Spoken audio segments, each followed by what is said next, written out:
Dubai සිගින් star දෙවන මටේ සහ අර්ධ පූර්ව තරගයේ ඉතාමත්ම තීරණාත්මක වටයක් බවට පත් වෙලා තියෙනවා. එහි ප්‍රථමින්ම තරග කරේ දරුවන්ගේ කණ්ඩායම. දරුවන් අතරින් ග්‍රෑන්ඩ් ෆිනාලේ යන තේරීපත් වී අවසානයේ ග්‍රෑන්ඩ් ෆිනාලේ යන දරුවන්.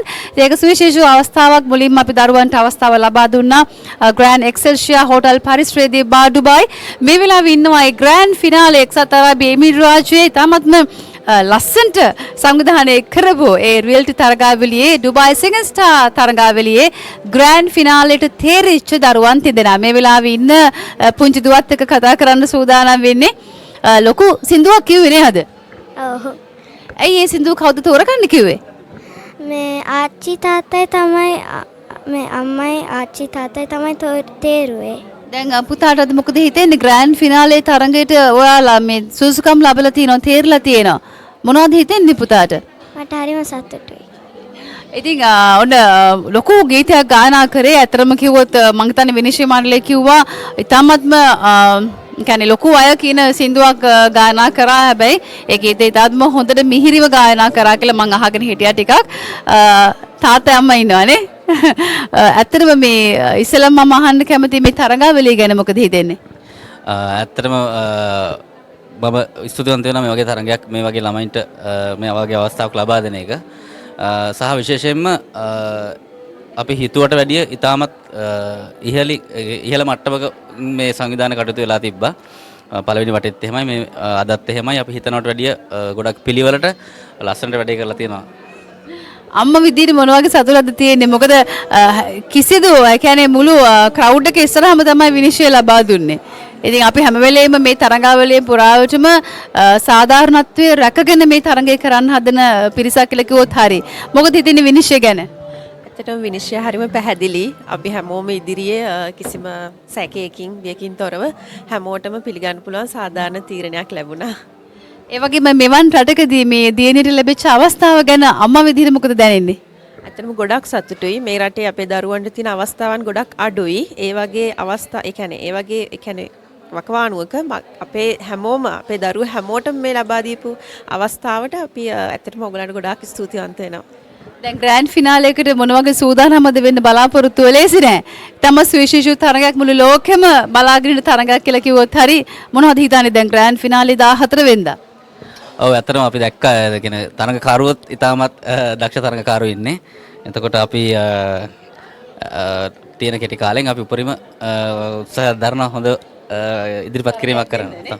හරි එහෙමනම් සුබ පතනවා දුවටත් මුළු පවුලටත් බොහොම ස්තුතියි අපිව විශ්වාස කරලා තරඟ කරන්න ආවට. ජය වේවා. ඔව්.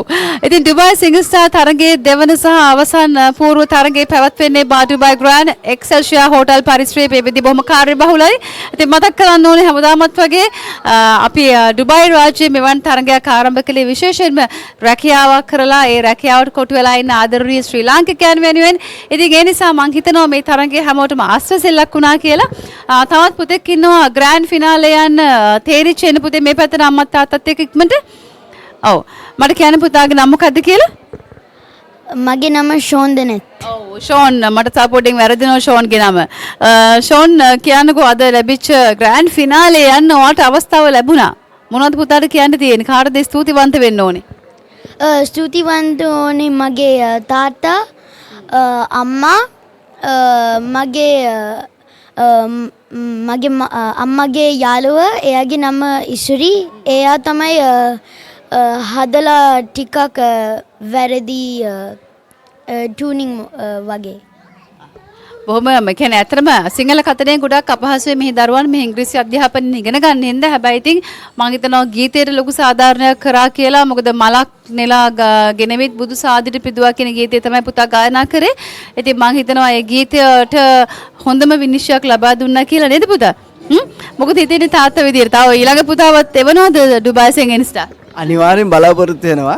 ඉතින් මේක අපි ගොඩක් බලාපොරොත්තුෙන් හිටපු දෙයක්, ලොකු අවස්ථාවක්. ඇත්තටම හඬ ටීවී එකට අපි ගොඩක් ස්තුතිවන්ත වෙනවා. ඒ වගේම ඔබතුමියට තේෂාන්සර්ට.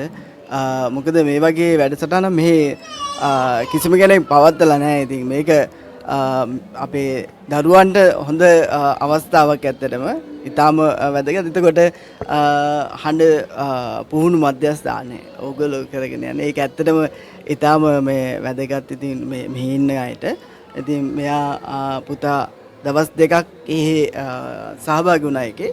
ඉතින් ඒකත් රුකුලක් වුණා මෙයාට ඉදිරි ගමනට. මොකද යම් කිසි පුංචි අඩුපාඩුක හදාගෙන ඉදිරියට යන්න. ඊට පස්සේ එයාට එන්න අවස්ථාව හම්බුන්නේ නැහැ. මොකද අපේ රටින් පිටේ හිටියේ. ඒක නිසා ඉතින් මේ ඇත්තම ගොඩක් සතුටුයි, ගොඩක් ආඩම්බරයි මේ අවස්ථාව ලැබුණේ ගැන. ඉතින් හඬ ටීවී එකට ජයෙන් ජය වේවා. ඉතින් හඬ මාධ්‍ය පුහුණු පාසලට දරුවෝ ආවට අපි කිසිම කෙනෙකුට විශේෂත්වයක් දැක්ුවේ නැහැ තරඟාවලියේදී. විශේෂයෙන්ම තරඟයේ බොහෝම විනිවිදභාවයක් ඇතුවයි අපි පවත්වන්නේ. ඒ නිසා අපිට එන හෝ නොයන හැම දරුවෙක්ම අපි එක හා සමාන තරඟකරුවෙක් විදිහට තමයි මේ තරඟාවලියේදී දකින්නේ.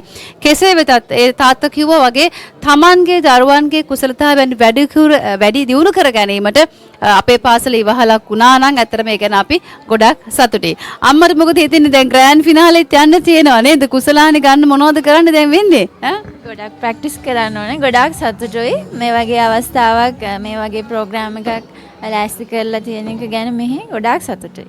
හරි එහෙනම් ඉතින් මුළු පවුලටම සුබ පතනවා පුතා. හොඳට ප්‍රැක්ටිස් කරලා ග්‍රෑන්ඩ් ෆිනාලේ එකට එන්න. ඒ වගේම ආරාධනා කරන්න බලන්න ඔක්තෝබර් 14th වගේ යාළුවන්ට බලන්න එන්න කියලා. ඔව් මම හිතනවා මගේ යාළුවා වෙනවා. I am thinking that my friend will come, but he is in Sri Lanka, so he might be coming. I don't really know. His name is Utsara, and I call his dad Apache. Okay, thank you පුතා. All the best එහෙනම් අපි හම්බෙමු grand ෆිනාලේ එකේදී. Okay, thank you. Thank you. ඒ වගේම තවත් දිනයක් ඉන්නවා grand ෆිනාලේ සඳහා අවස්ථාව ලැබිච්ච. ඉතින් ඇයත් බලමු කොයි විදිහට තරඟ කරේ කියලා එන්න පුතේ.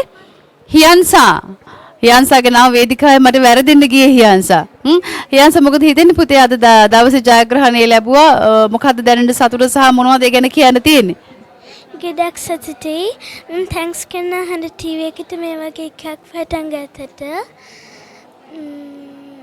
දැන් මොකද්ද දැන් ග්‍රෑන්ඩ් ෆිනාලේ එකට මොනවා වෙයිද? ඔයා කොහොමද ඒකට රෙඩි වෙන්නේ? මොකද ගොඩාක් තරඟකාරියන් නැත්නම් ඔයාගේ වයසේ යාළුවොත් එක්ක තරඟ කළා තමයි ඔයා මේ අවස්ථාව ලේසි නැහැ මේක ලබා ගන්න නේද?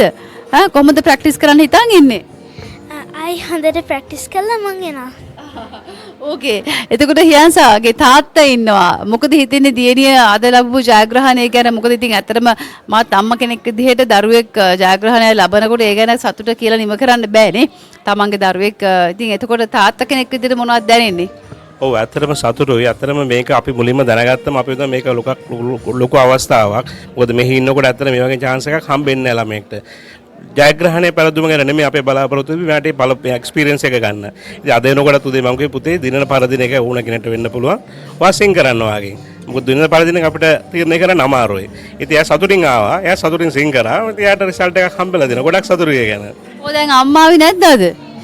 අම්මා අම්මටත් අපි කතා කරමු එන්න කියලා. හියන්සාගේ අම්මට පොඩ්ඩක් අපි මේ පැත්තට එන්න කියමු. ඒත් එක්කම මේ ඔව් දුව කියන්නකෝ දැන් අනිත් අයත් එක්ක තරඟ කරනකොට මොනවද හිතුනේ? යාළුවෝ ගොඩක් දිනක් සින්දුකෝවත් එක්ක මේ ස්ටේජ් එකේ. එතකොට ඔයා ඒවත් බලාගෙන හිටියා. මොකද්ද ඔයා කල්පනා කරේ අනිත් අයගේ ටැලන්ට්ස් ගැන? මොනවද හිතුනේ? එතකොට ඇත්තටම මං හිතන්නේ මං තේරෙයි කියලා. චුට්ටක් බයලා හිටියේ. ඉතින් ඔව් අම්මට තෙන්න කිව්වම අපි හියන්සාගේ අම්මේ කියන්නකෝ ලැබිච්ච තීරණේ කොයිතරම් ඔබ ස්පනාපට තීරණේ ලබා දුන්නේ. ඒ පිළිබඳව ඔබේ අදහස? ඔව් ඇත්තටම දුව හොඳට ප්‍රැක්ටිස් කරා. හැබැයි අපි දිනුම පෙරදුම දෙකම බාර ගන්න බලාගෙන ආපු ගමන හැමෝම දක්ෂ ළමයි ඉන්නේ හැමෝම. ඉතින් සතුටුයි දුවගේ ජයග්‍රහණය ගැන. හඬ ටීවී එකට ඇත්තටම ස්තුති කරනවා ඒ වෙනුවෙන්. දැන් තවත් චූටි දුවෙක් ඉන්නවා මේ ඉස්සරහට සිංගින් ස්ටාර් වලට ඊළඟ අවුරුදු වලදී එවන්න. තාත්තට මොකද හිතෙන්නේ මේ තරඟාවලිය සංවිධානය කිරීම සහ මේ තුල දීපු තීරණ පිළිබඳව?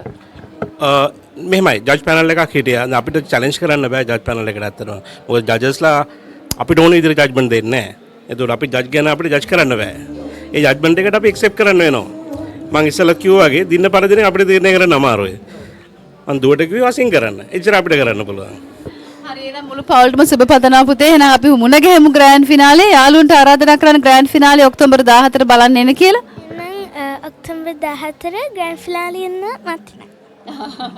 හරි එහෙනම් බොහොම ස්තුතියි ඔක්කොටම. ඉතින් අපි මේ දරුවන්ගේ කුසලතා හැකියාවන් බලන්නට ඔබේ දරුවා මෙතන නොහිටින්න පුළුවන්. හැබැයි සමස්ත ශ්‍රී ලාංකික දරුවන් වෙනුවෙන් අපි ආරාධනා කරනවා ඔක්තෝබර් 14 වෙනිදා මේ සුපිරි රාත්‍රිය බලන්නට අපිත් එක්ක අත්වැල් බැඳ ගන්න කියලා.